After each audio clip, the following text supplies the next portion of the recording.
Hi folks, Matt Easton here, Scholar Gladiatoria. So in this video I'm talking about the 1889 pattern sergeant sword, infantry sergeant sword from the British Army, obviously from the end of the 19th century, from 1889. And it's a relatively rare pattern of sword. I have one here that we'll look at in a moment.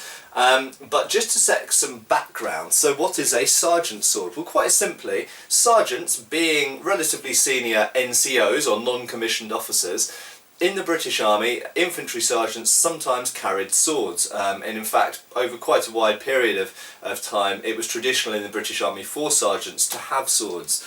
Why did they have swords? Well, quite simply, if you imagine that we've got the majority of our infantrymen have a firearm, a musket or a rifle with a bayonet, and then the officers have a sword. Why do the officers have swords? Well, quite simply, their main job is to coordinate and lead the infantrymen, and so their sword is primarily a weapon of self-defense, but it's also something that's relatively handy, that they don't have to, it's not cumbersome to carry around, but also it won't distract them with shooting at the enemy, and it's purely there for them to defend themselves if they need to, while their men are essentially doing the majority of the fighting. And we have to be blunt about that. We can glorify swords, but at the end of the day, swords, at least in an 18th and 19th century context, you could even say to a degree in part of the 17th century as well, are primarily a weapon of self-defense for officers. It's for the officers to, as a last-ditch thing, so they can protect themselves while their men come and save them. But primarily an officer's main weapon is his men. Okay, so his primary weapon isn't his sword or his pistol if he has one. His primary weapon are his men. And the officer's job is to lead and coordinate his men. However, NCOs or non-commissioned officers have a similar and some would say more important role, because of course non-commissioned officers, what are they? They are men who've risen through the ranks and they've gone through, become a corporal and then become a lance corporal, then a corporal, then a sergeant. And the very senior ones, sergeant majors for example, regimental sergeant majors, usually they've served in the military for many decades in many cases, in most cases certainly in the 19th century. So sergeants are very experienced infantrymen, and they perform a very important role in essentially managing and keeping in line and coordinating the movements and actions and morale and lots of other things of the men. And the officers, in many cases, even in certainly, definitely in the modern world as well, officers rely quite heavily on their non-commissioned officers, because their non-commissioned officers usually have more experience than the officers. So the officers lean on those non-commissioned officers, and it's a very important relationship between officer, non-commissioned officer and private soldier. So, quite simply, it was appropriate in many situations, certainly in the 19th century, for sergeants to have swords, because they were performing a similar function to the officer. They were more important for their experience and sort of chain of command than they were as a fighting unit.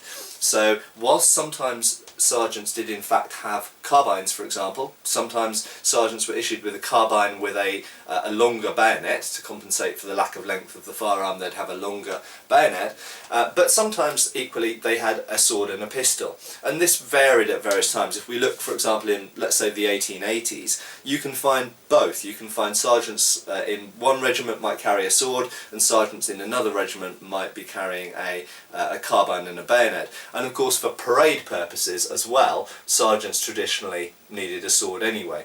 So for all of these reasons, there were sergeant swords in the British Army.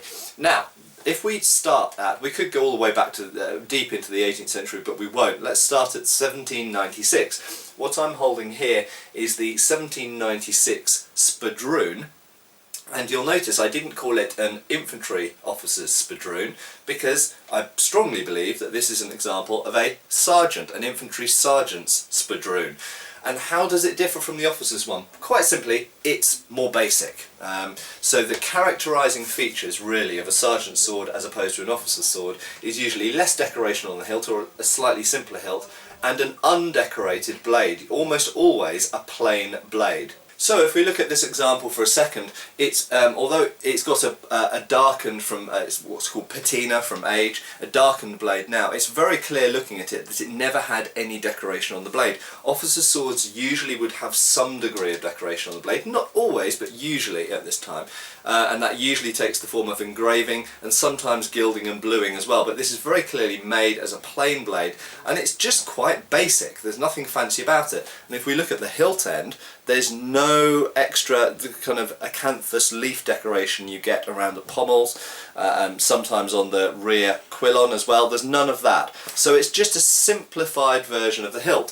So what we have here is essentially a slightly more utilitarian, a slightly cheaper, a slightly more basic, but probably in terms of functional use, just as good quality, version of the officer's sword. And this is almost certainly a sergeant's 1796 pattern Spurred Rune, so from the Napoleonic era.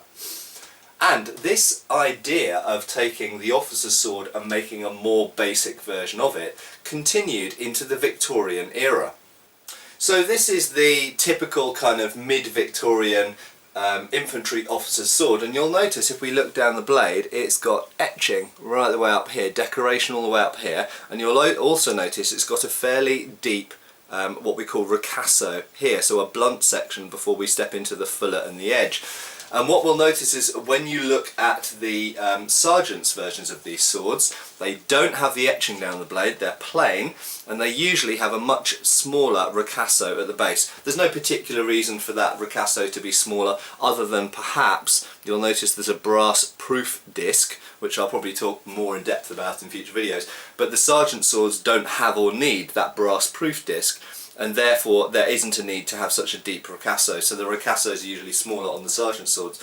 But the sergeant sword's hilts are pretty much the same as the infantry officer's hilts. So what we have established in the Victorian and even the end of the Georgian period is this this mindset that a sergeant sword is simply an infantry officer's sword, or at least an infantry sergeant sword is an infantry officer's sword simplified, so it doesn't have the fancy etching, and it's just a bit more basic and utilitarian in quality.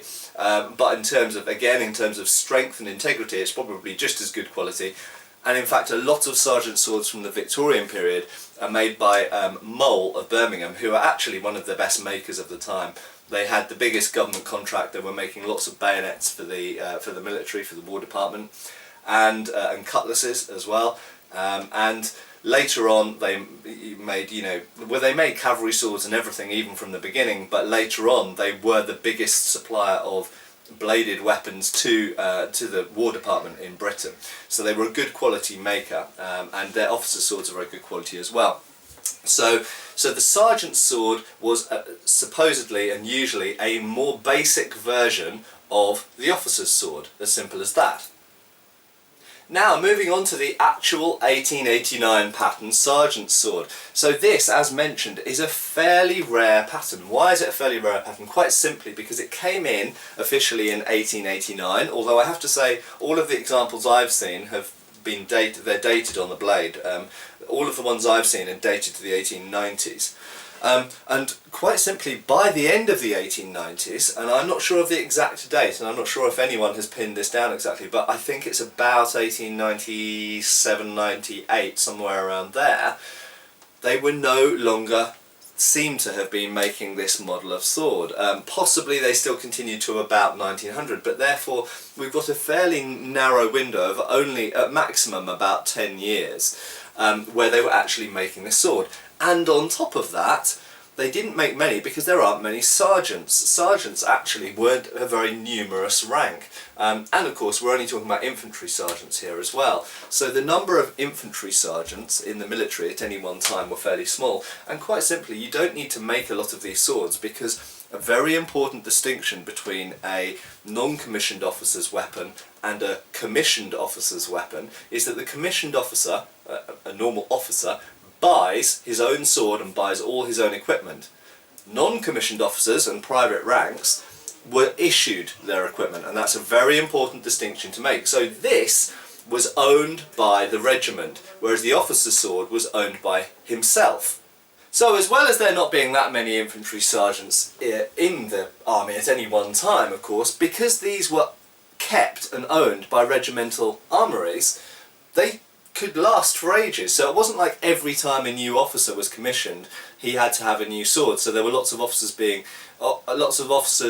being commissioned, and therefore lots of officer swords being made. Whereas with these, because they were kept for a long time, they didn't need to keep making new ones. So essentially, for all of the aforementioned reasons, these are a fairly rare model of sword. Now, what's different about it to what went before?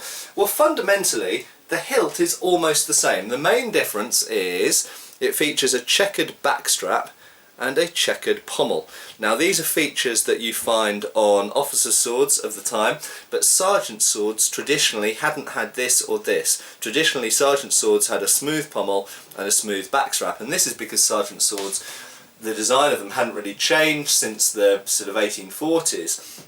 So and in the 1840s, checkering was fairly rare on swords, so they tended to, in the 1840s, officers' swords had smooth backstraps and always smooth pommels, and so therefore the sergeant sword just copied that, so it was smooth at the back, smooth on the pommel.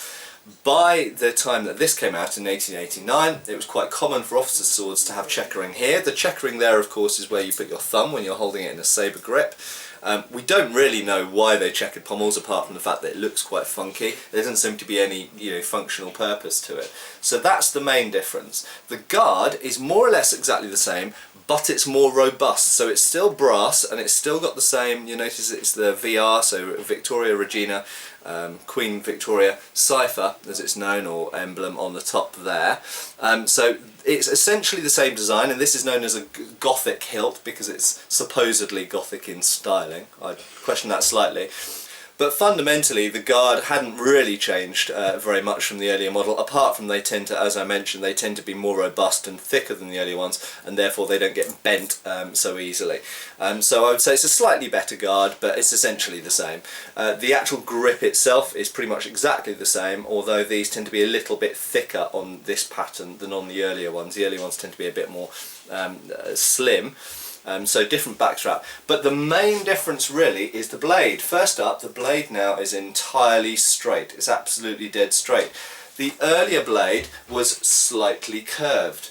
Now this does follow a general tendency in this period to move towards more and more thrust-centric blades, and obviously that's a big topic which I'll leave out of this video. But I should mention that this blade, as well as being straight, is really quite chunky. The feeling of this sword, people are generally surprised when they're familiar with other models of British sword in this period. When they pick up this sergeant's sword, the 1889, they're pretty much always surprised at how heavy it is, how sturdy it is. It's got really quite a thick back that stays thick quite the way along. Obviously it does distally taper, it does get thinner as we go along, but not as much as the earlier models, with the result that this is quite a really sturdy and serious, or feels very sturdy and serious, fighting weapon. Now that in itself is an interesting point, because of course by 1889, 1890, swords were definitely being used less in general than they had been in earlier decades, thanks to changes in warfare and advances in firearms and all sorts of other things. But this, ironically, is a better fighting weapon than the sword which it took over from, the sword which went before it. And it's a shame that the sergeants didn't have this sword like 40, 50 years earlier, because this is actually a better sword. In 1889, this was indeed a sort of simplified version of the officer's sword. Ignore the fact that this one's slightly curved, incidentally, because this is an earlier sword. But the pattern didn't change, it's just that there was a general tendency, although people sometimes exaggerate this, there was a general tendency towards curved blades becoming straighter as we go later in period. So ignore the curvature difference, but essentially this sword is the sergeant's sword is a more basic version of the officer's sword, and it doesn't have the etched blade decoration. But the hilt is pretty much the same. But what's interesting is that the sergeant's sword, although it came out in 1889, officers' swords went through a major change in 1892.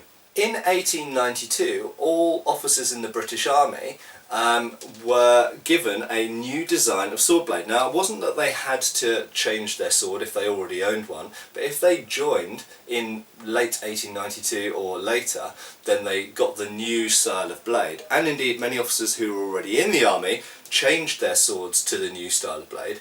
And the new style of blade is this. It's a dedicated thrusting blade.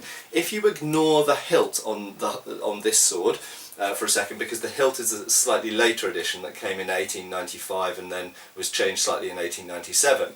But if you just look at the blade, you can see it's an entirely straight blade. And I've talked about this officer's blade, the 1892 pattern blade, in previous videos, and you can search those searching on my channel. But you'll notice that it's very different now to the sergeant's blade. So there was a period of time between 1892 and about 1900 where the sergeant's sword differed quite greatly from the officer's sword. They had completely different blade types.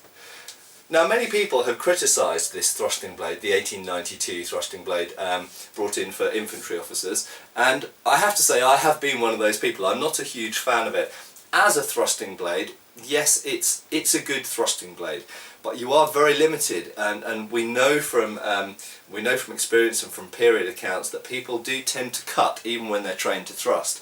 And the cutting capacity of this thrusting blade, the 1892 thrusting blade, is minimal, very, very minimal. Yes, you would hurt someone if you hit someone really hard with the edge, but it's really a dedicated thrusting sword. It's essentially a type of rapier.